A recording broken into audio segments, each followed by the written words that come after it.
অধীরের নিশানায় বাংলাদেশের ইউনূস সরকার। অধীরের দাবি, ইউনূস সরকার ভোটের প্রক্রিয়া ডিলে করতে চাইছে ক্ষমতায় টিকে থাকতে।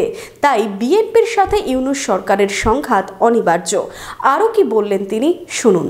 মনোবীক্ষণ পলিক্লিনিক, চিকিৎসার জগতে এক দশক। এখন এখানে সব বিষয়ে ডাক্তারবাবু একসাথে তলায়। ফোন করুন 7477799515 এই নম্বরে। বাংলাদেশের অস্থির পরিস্থিতিতে এবার অধীরের নিশানায় বাংলাদেশের মোহাম্মদ ইউনূস। বহরমপুরের প্রাক্তন সাংসদের দাবি, বিএনপি চাইছে বাংলাদেশে নির্বাচন হোক। শেখ হাসিনার অনুপস্থিতিতে নির্বাচন হলে সেখানে সরকার গঠনের সম্ভাবনা প্রবল বিএনপির। ইউনূস সরকারের ভোটের প্রক্রিয়া ডিলে করতে চাইছে, কারণ তাকে ক্ষমতায় টিকে থাকতে হবে। তাই বিএনপির সাথে ইউনূস সরকারের সংঘাত অনিবার্য। এখন বিএনপিকে ধরুন বাংলাদেশের রাজনীতিতে সামনের সারিতে আসতে হবে। বিএনপি চাইছে বাংলাদেশে নির্বাচন হোক।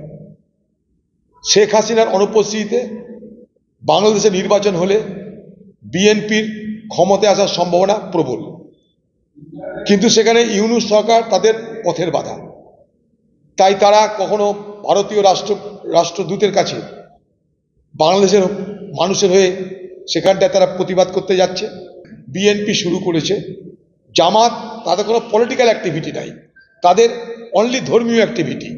তারা তাদের মতন করে জনমত তৈরির চেষ্টা করছে, কারণ তারা জানে ভোট যদি হয় তাহলে লড়তে হবে, তার প্রিপারেশন রাখছে।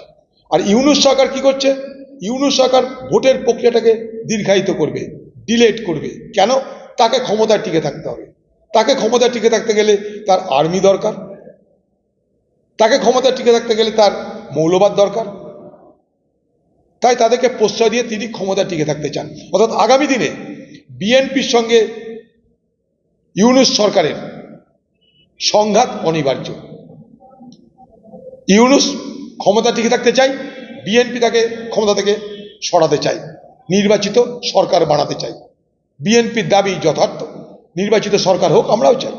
আজকে মোহাম্মদ ইউনূস ক্ষমতায় টিকে থাকার জন্য জামাতকে সে প্রশ্রয় দেবে, টিকিয়ে আছে সেখানকার সামরিক বাহিনী, জামাত, এদের দয়াতে। তাই রাজনৈতিক কর্মকাণ্ড যদি হয় বিএনপির নেতৃত্বে, আমি মনে করব এটা একটা শুভ লক্ষণ।